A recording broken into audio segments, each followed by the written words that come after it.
نەک من هەموو تاکێکی کوردی پێشوازی لەم پرۆسی دەنگانە بکە ئەوە دروستکردنی ئەوە ڕوانی کوردایەتیە ئێمە کوردین ئەم دەنگانەش مافێکی خۆمانە ئەگەر دەنگ نین معنای ئەوەیە ئێمە بەرامبەر بە خاکەکەی خۆمان ڕاستین وانە پامین بۆ هەموو ئافرەتانی کوردستان ئەوانەی کە دایکن هەر دایکە کۆرپەیەکی پەروەردە کردوێت بە کوردی پەروەردەی کردووە خۆیان ئامادە بن و ئەوانەشیان کە بەردەنگانەکەون لەگەڵ خۆیان کارێ بکەن بێن دەنگ بن دەنگ بە کوردبوونی خۆیان من هەرگیز لەگەڵ ئەویان نیم بایکۆت هێڵبەژاردن کرێت چونکێک و میلەتی کورد هیچ جی لە بەقەی کورد چەوساوە نەبووە یەک لە دوای یەکەکان ڕژێمەکان ئێمەیان چەوسانوتەوە ئێمە گەلێکی زۆر داماوین ئێستا لە خوا بەزیە بێن بارەمان بۆڵ کەوتووە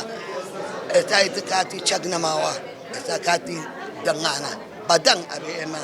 پێگەی خۆمان کوردبوونی خۆمان وڵات خۆ کە ئێمە دەنگێن بە ئافرەتێک ئەبێ ئەو ئافرەتە بزانێ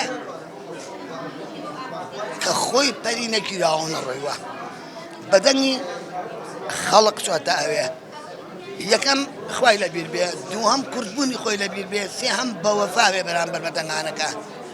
بەرامبەر بۆ دەنگانی کە پیان کراوە چی باشە بۆ میلەتی بکات نەک بچێتە ئەوێ و دانیشێ و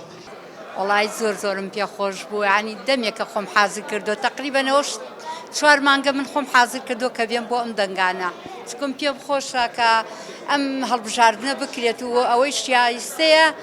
سەرکەوێ ئیشەڵڵا وەڵا حەزەکەم هەموو کەسێ دەنگ بات لەبەرەوەی کە عێراقیە و دەست پێشی بکات و بێ دەنگ بات باشترە وەک لەوەی دەنگ نەیاو خۆی فشارێتەوە بۆچی نایەت دەنگ بات بە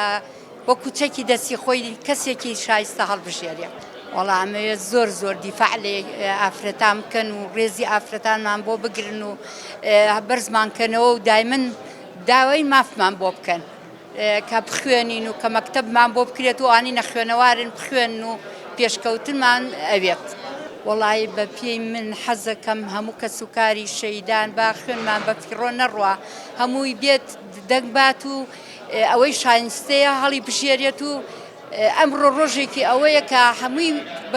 بە پەلە بێت کەس دانەنیشێ لە ماڵەوە دەنگ نەیە شتێکی باش نییە.